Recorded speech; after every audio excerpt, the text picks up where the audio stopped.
Fong.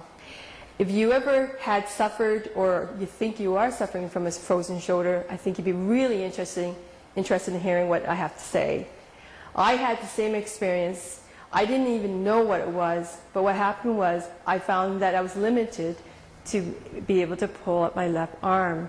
It hurt. It hurt in the mornings, it hurt in the evenings when I went to sleep.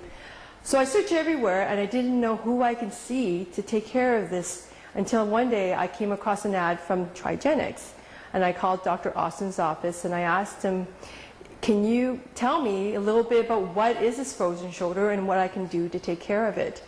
I went in for a free consultation and booked an appointment, and all of a sudden he was able to fix my shoulder. From not being able to lift it up this much, I can lift it up this much.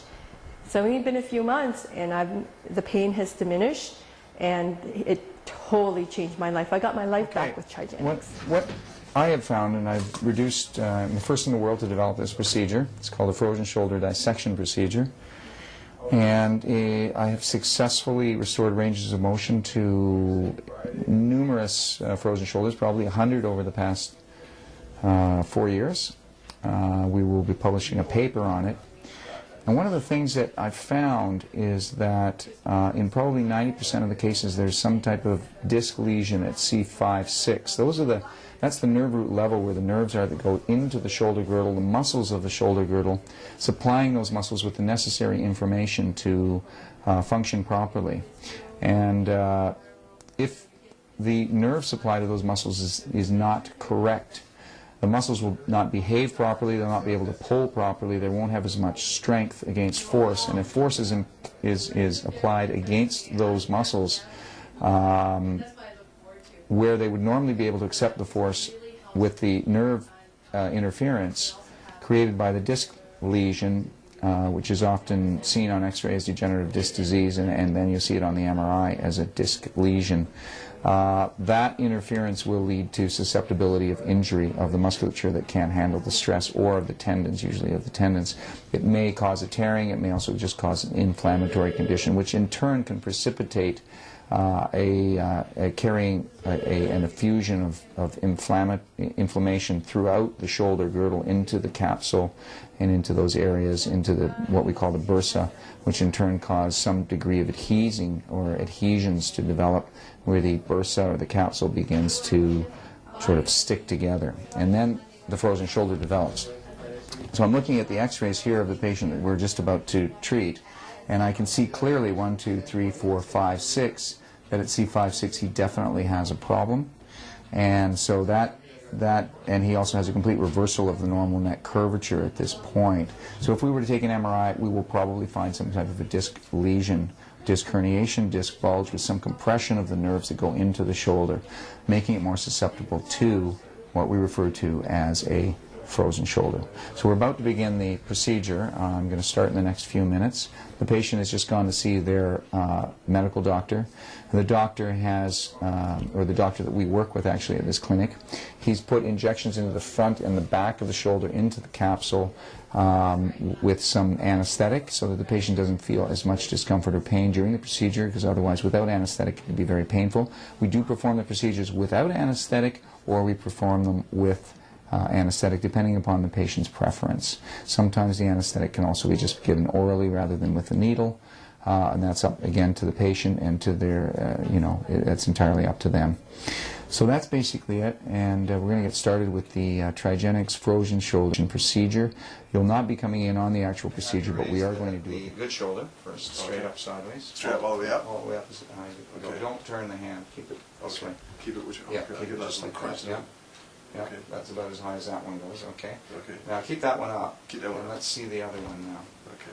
No, keep the other one up. Keep that one up. Oh, yeah. Good. Sorry, it's hard to coordinate after two ad events. Okay. Okay. Well, that's as far as that goes. Yeah, we're stopping there, it okay. seems. Okay. Just about to do the procedure here now. If I actually hold it down, just relax. I'm just lifting it myself. Okay. I'm lifting it myself. That's about the end point there. Yeah. If I hold this one down. It's a different endpoint. Okay, so you've got okay. We'll deal with this. So this is my good shoulder. Mm-hmm. Okay. That's the good shoulder. And here's the one that the Dr. Austin just worked on. This is that shoulder. that you saw. You saw the before it was locked just in here, right? I couldn't. And I wouldn't have had the. Lift them both together again. Oh, okay. So anyway, it's a heck of a There we lot go, better, right? Yeah. She's on and doing. So we're going to see the shoulder. That's the good shoulder. Let's go. We just finished doing the procedure, and now we're going to see the shoulder we just did the procedure on. Beautiful. And now both of them together. So where you say, Wow, That's good. That's Wow, nice. you wouldn't be able to do that in a frozen shoulder. No. When was the last time you did a push-up? oh, a long time ago, Months man. ago, 12 yeah. months. Just finished the procedure. Yeah. And we have Still a standing. fairly happy patient here. He's able to move his arm, and he's going to get his life back, right? Yeah, so looking forward to let's that. raise that arm up. Let's see it. Here we go. And all the way up to the top now. Hi, I'm Dr. ALLAN Austin, the founder of Trigenics Functional Neurology and of the Trigenics Frozen Shoulder Procedure. Today, you will already have had your procedure done, and we're going to show you and discuss with you ways in which you can speed up your recovery so that you're able to get your life back again quickly. With me here today is Lisa Fung. She was a frozen shoulder patient very recently, and she attained full recovery in a very, very quick period of time. She was so taken by the procedure and by her ability to once again be able to move her arm freely and be able to live life without pain that she also took an interest in helping others. She's going to be showing you some of the exercises that you need to know and need to be doing following your procedure. So Lisa's here with us today, and she was suffering with a frozen shoulder for about a good 6 months. Her arm, this arm here, was, well, show me the level, it was that level, and anything above that, Lisa, was excruciating and painful. I couldn't lift it any higher. Immediately after the procedure, where was the arm? And how long did that take? All of 5 minutes? 5 minutes. The thing is, even though we're able to restore your range of motion very quickly in a short period of time with the revolutionary Trigenics frozen shoulder procedure, certain changes will have taken place in the musculature, the tendons, and even the nerve supply of your shoulder because of the immobility and the lack of use due to the frozen shoulder syndrome. That means that over about the next 6 weeks, you're still going to be needing to do specific exercises on a daily basis, more frequently in the first 3 days, but you're going to need to do them on a daily basis in order to be able to make sure that that frozen shoulder doesn't return, because there are certain kind of sticky adhesions that develop in the shoulder, and we don't want to give them a chance to come back again. You don't want to have the procedure done a second time unless it's really needed. And because you want to be able to basically carry on your life without any restrictions or without any pain whatsoever. So that's going to need about 6 weeks of specific exercises that we're about to go through right now for your full recovery. Okay, the first thing that you need to be doing in the first 3 days, for 3 days, on the hour, every single hour, for 3 days following your procedure, is the wall climb.